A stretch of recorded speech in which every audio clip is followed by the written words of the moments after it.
देवता फिर दैत्यों को अपनी ओर आते हुए देखकर भय से कंपित हो विष्णु की स्तुति करने लगे। देवता बोले, मत्स्य कूर्म आदि नाना स्वरूपों से भक्तों के कार्य के लिए उद्धत और दुख को दूर करने वाले आपको नमस्कार है। ब्रह्मा विष्णु शिव स्वरूप धारण करके जगत की सृष्टि पालन तथा संहार करने और गदा शंख पद्म तथा चक्र हाथों में धारण करने वाले आपको नमस्कार। लक्ष्मी के प्यारे असुरों को मारने तथा गरुड़ पर चढ़कर चलने वाले पीताम्बरधारी यज्ञादि क्रियाओं के परिपाक करने एवं विकार युक्त होने वाले तथा शरणागत की रक्षा करने वाले आपको बारंबार नमस्कार है। दैत्यों द्वारा तापित मनुष्यों के दुख रूपी पहाड़ को ध्वंस करने के लिए वज्र रूप तथा शेषनाग रूपी शैया पर सोने वाले और सूर्य चंद्रमा रूपी 2 नेत्र वाले आपको नमस्कार। नारद जी बोले, जो मनुष्य इस संकट नाशक स्तोत्र को पढ़ेगा वह हरि कृपा से कदापि कष्टों से पीड़ित न होगा। इस प्रकार जब दैत्यों के शत्रु भगवान ने देवताओं की विपत्ति जानी तब क्रोधित और खेदयुक्त हो तथा उठकर भगवान शीघ्र गरुड़ पर चढ़कर लक्ष्मी जी से बोले, तुम्हारे भाई जलंधर ने देवताओं को बहुत दुख दिया है, इससे उन देवताओं द्वारा बुलाया गया है, मैं युद्ध के लिए शीघ्र जाऊंगा। लक्ष्मी जी बोली, यदि मैं तुम्हारी प्यारी और सदा भक्त हूँ तो हे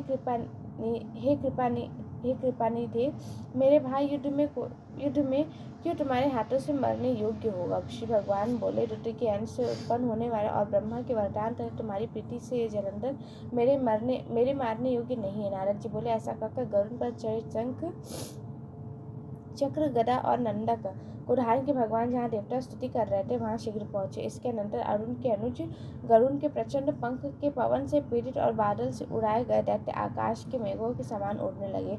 उसके बाद जलंधर दैत्यों का पवन से पीड़ित देख क्रोध से आकाश में उछल कर विष्णु के समीप गया। बाणों से आकाश को अवकाश रहित अर्थात बाण पूरित करते हुए भगवान तथा दैत्य में बड़ा युद्ध हुआ। विष्णु जी ने अपने बाणों से दैत्य के क्षेत्र धनुष और घोड़े काट दिए और उसके हृदय में एक बाण मारा। तदंतर वह दैत्य गदा हाथ में ले अतिशीघ्र उछल गरुड़ के मस्तक के मार के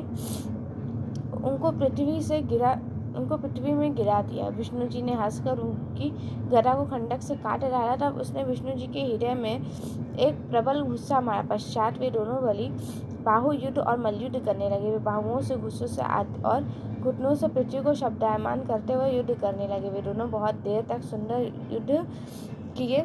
तब प्रतापवान विष्णु जी मेघ के समान गंभीर वाणी में दैत्यराज से बोले, हे दैत्येंद्र, तू वर मांग, मैं तेरे पराक्रम से प्रसन्न हूँ, नहीं देने योग्य भी यदि तेरे मन में कोई इच्छा होगी तो उसको मैं तुझे दूंगा। जलंधर बोला, हे भगिनीपति, यदि आप प्रसन्न हैं तो मुझे एक वर दीजिए। वह यह है कि अब से आप मेरी बहन अर्थात लक्ष्मी जी और अपने गणों समेत मेरे घर में वास करें। नारद जी बोले, तथास्तु। ऐसा कहकर भगवान सब देवताओं लक्ष्मी सहित जलंधर के नगर को गए।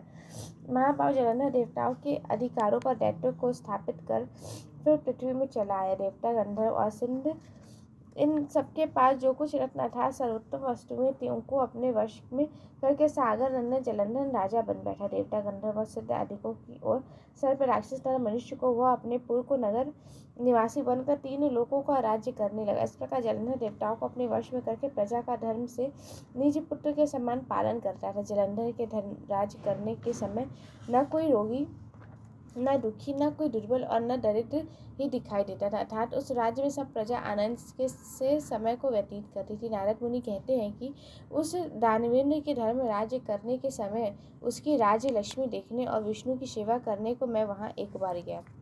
इस प्रकार कार्तिक माह में वर्णित 11वां अध्याय संपूर्ण हुआ।